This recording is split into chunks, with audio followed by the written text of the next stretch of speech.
Kanye's mad about Kim and Pete. Twitter has a mini meltdown over a logo. Halftime performers make less than you think. And Freedom Phone shillers aren't using theirs. All this and over 100 bonus videos, early access, and more at patreon.com/doseofbuckley. Well.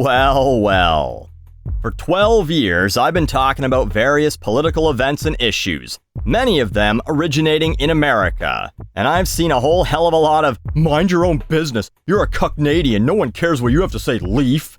And yet, I have seen a lot of opinions from Americans about the Freedom Convoy going on here in Canada. Well, you know what? I stand by what I've been saying for years. All of these political issues are quite often symbiotic between the US and Canada. And so, you have my blessing. You go right ahead and discuss it all you want, my American friends. No need to thank me. You're quite welcome. Anyway, for those of you not really sure what it's all about, the Cliff Notes version, Cole's Notes in Canada, toward the end of January, both the US and Canadian government lifted any exemptions for unvaccinated truckers crossing the border. That means if you ain't got the jab, you can't cross the border. And so, the Freedom Convoy came to be, with truckers protesting these measures. Now, when it was just at that point, I kind of agreed with them. I mean, preferably everyone should just get vaccinated. I don't know. I guess I'm just a submissive little needle slut. But here in Canada, growing up in the 80s, you just got vaccines. That's how it was. Every year at school, you probably had to line up for something. Red measles, tetanus, Hep B or C. I don't know, they just told you it was needle day, and you got it. And the only kids that didn't were the Jehovah's Witness kids. There'd be like 4 kids in the whole school with exemptions, and every other kid's parent was told, if your kid ain't here for needle day, you take them to your doctor and get their shot, or your kid doesn't go here anymore. Now, everyone gets their medical information from whichever celebrity or politician they most agree with, instead of actual doctors, and, well, here we are. But back to what I was saying. I had no problem with the truckers not being vaccinated for work. Number one, because they're going to the US. The US doesn't care about the virus anymore, so why should our truckers? Number two, like 88% of our population here in Canada is fully vaccinated or on its way. At some point, we either have to trust that this shit works, or we admit we're all just jerking off. So the other 10%, let them become lungers if they want. Whatever. And number three, truckers come into contact with so fucking few people every day. I've known a few truckers in my life, guys driving from here to Texas and back. It's a lonely life. You drive for 10 hours a day, by yourself. Then you find a truck stop, park your truck, eat, watch Netflix in your sleeper cab, or maybe you get a hotel room, grab a shower in the truck stop, and then maybe fuck a lot lizard and pass out. Then you do it all again the next day. Truckers are more at risk of catching diseases from truck stop hookers than they are of catching the vid. When they get to their destination, maybe they interact with one person when they sign something, but they don't hang out on the docks and they don't interact with the rest of the staff there. Drivers don't help unload. They don't touch shit. They get back in their truck, or they go for a smoke, they come back when the truck is empty, or they just leave the trailer there, go pick something up in Texas, and do the whole trip again in reverse. That's the job. Which I suppose brings us to number 4, which is that I don't think that they should be stopping people from working over this. You want to be like, hey, you can't go see a movie or jam yourself shaft a shithole at a concert unless you're vaccinated. Sure, because you don't need to do those things. And you're packing people into a confined space. But people need to work. And it's not like truckers can work from home, just drive their rig virtually playing American Truck Simulator. So, I figured a bunch of truckers would drive to Ottawa, that's Canada's capital by the way, for those of you who watch Jeopardy and go, what is Toronto? Every time the question comes up. They'd drive to Ottawa, demonstrate outside Parliament, maybe they'd work with the trucking unions to try and push the government to let them continue working unvaccinated. The news would cover that, we'd all go, oh yeah, I think they do have a point, or no, they need to get the needle and shut up. We'd argue about it for a couple of days on Facebook, and that'd be that. Well, but that's not what happened, is it? No, instead, what happened is they went to Ottawa and stayed there for days, weeks, making noise, honking, blocking streets, making it nearly impossible for some residents to work.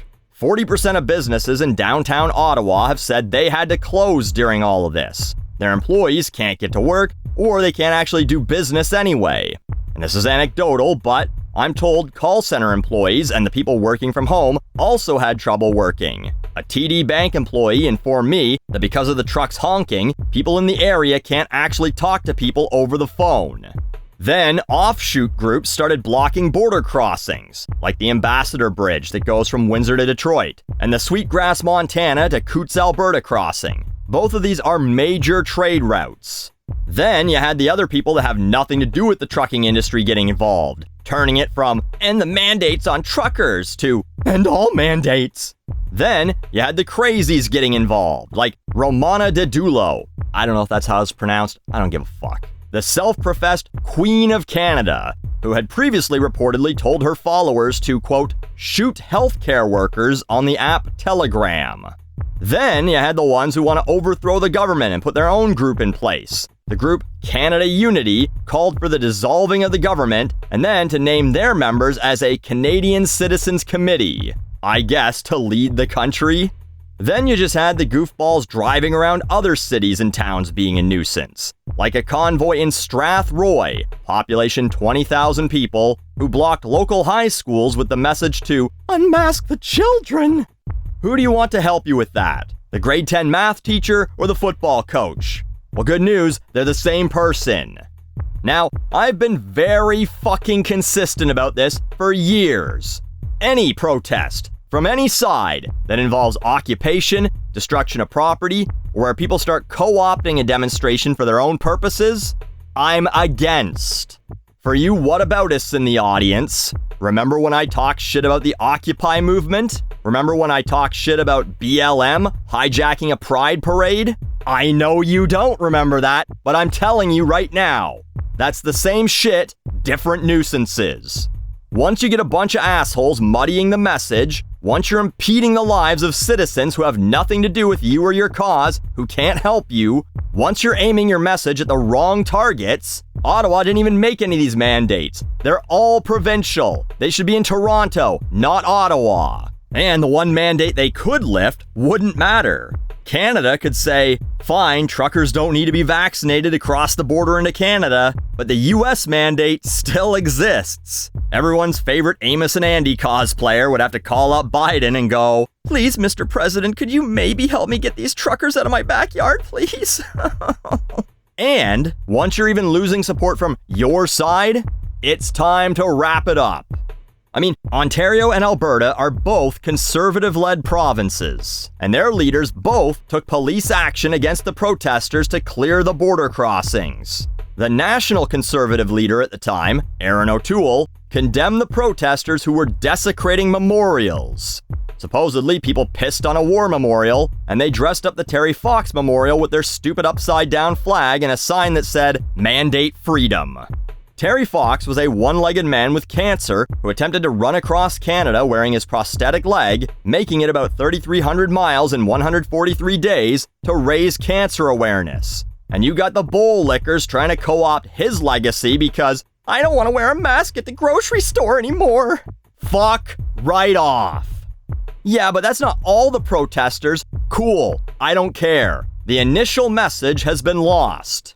I think the best comparison to this is the Occupy movement, where eventually the message became so muddied, the demands became so obscure or absurd that no one could follow it anymore.